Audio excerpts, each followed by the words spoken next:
Welcome to Never a Dull Moment. I'm your boy Greg. This week we're talking about why do we strop? Okay, so I want to share with you real quick some visual aids.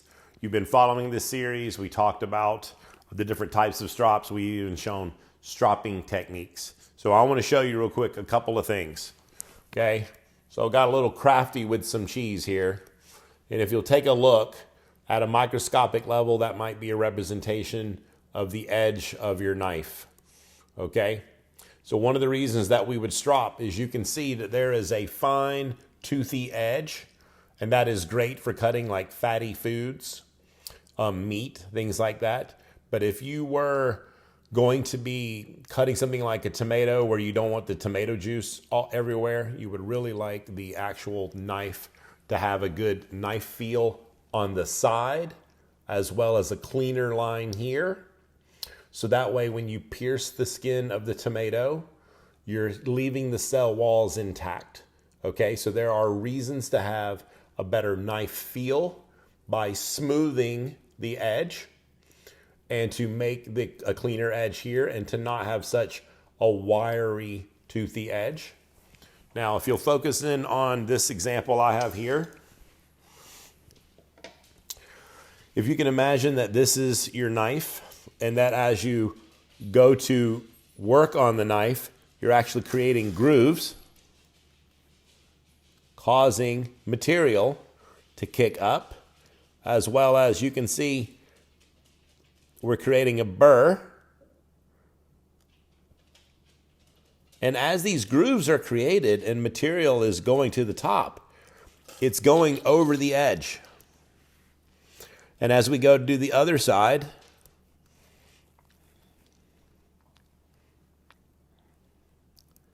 we create a burr, but notice that there are grooves.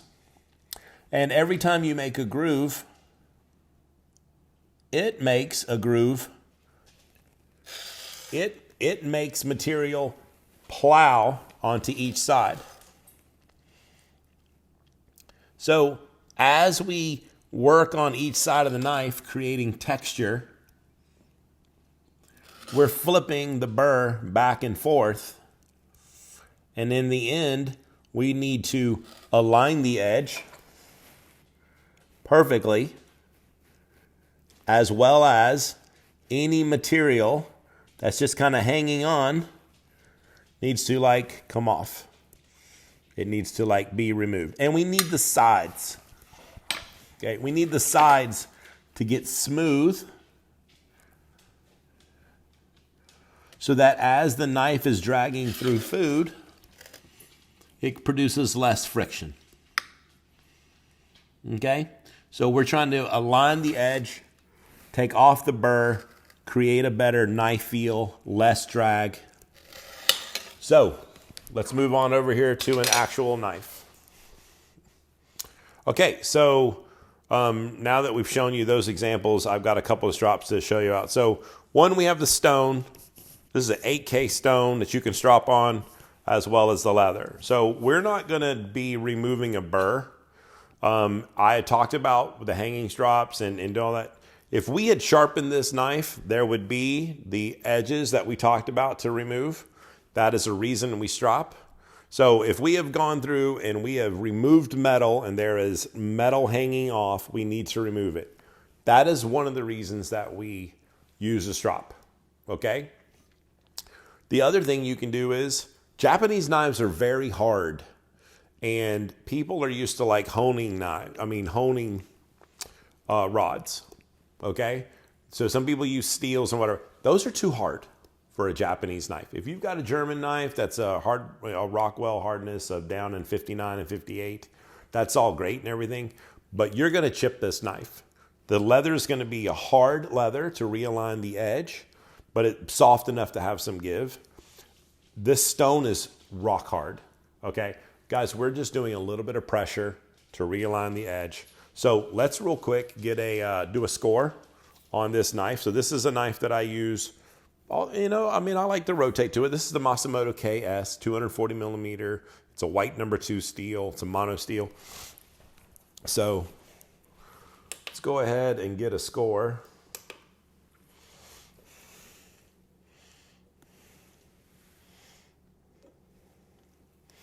And it has not been sharpened in a while. So we got a 281. It's a used knife. Okay, so let's take this knife and not put it back. Let's not waste our time on the stone to sharpen it. Let's just rehome the knife with the strop. So this is one of the reasons you can use a strop. This strop had some compound on it a while ago. So we've already gone over how to do this on a different video.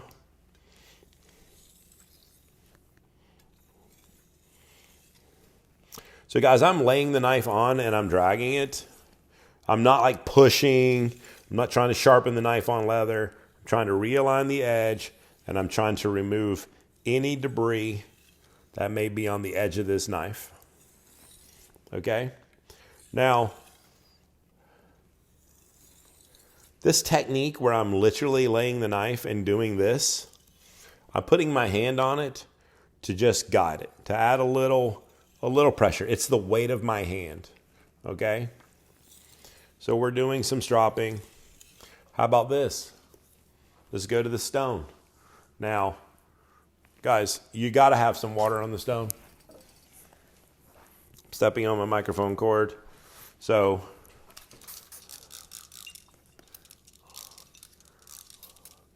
this is the Suhiro 8K. So I'm just gonna do stropping technique.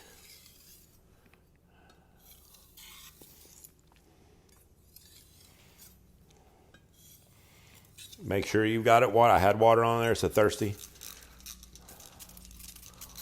I'll tell you the one thing about the Suhiro stones is like they're a splash and go, but they need a minute on the water. Okay, so let's just do the technique. Let's get the edge nicer. So if you're in a restaurant, you don't have time to do all the sharpening and everything, but if you can take either a leather strop or a stone of some kind and pass it on there.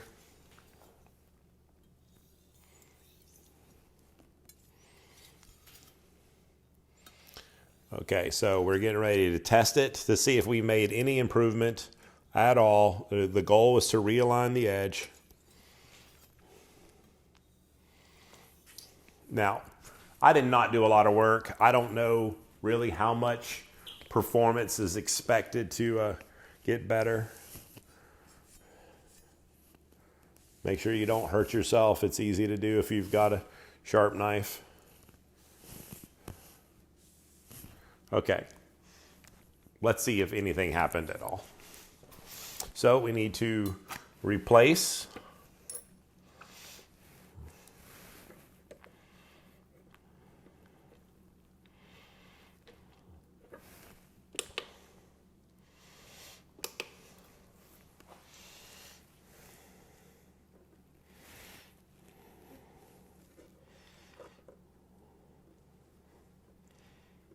Okay, let's get it all lined up here.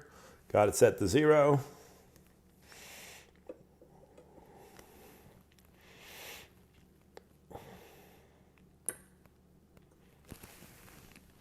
So we had a performance enhancement. My wife's behind the phone. What was the number before? Like 280? I think it was like 31, maybe. Okay, so I'm going to check it back in the video. But guys, we had a big jump. I mean, seriously, how long did I spend on the leather of the stone? I mean, nothing. You know, so why do we strop? This video is over. This is quick, precise. I just wanted you to know. If you have sharpened the knife and you have made leather,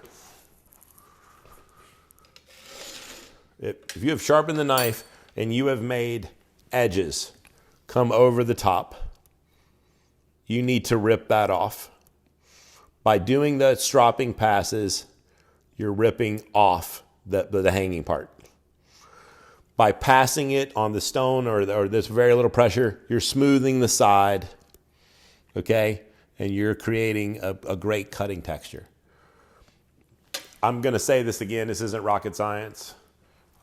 These are things that you should do in good practice. There are plenty of people who will argue that some of the greatest people don't do this. I have shown time and time again a 10%, 15% increase from the technique. I can't imagine why you would be not wanting to take the time to do it. You guys have seen the proof.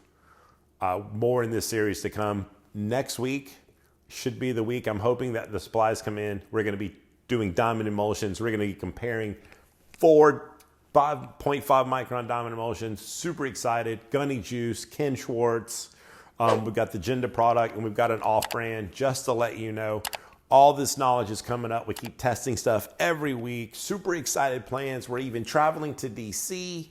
We're going to a knife shop in DC. Ryan Swanson, so happy to be visiting this guy and learning from this guy. Appreciate you guys. Hopefully today was never a dull moment. I'm Greg Blythe. Thank you for watching.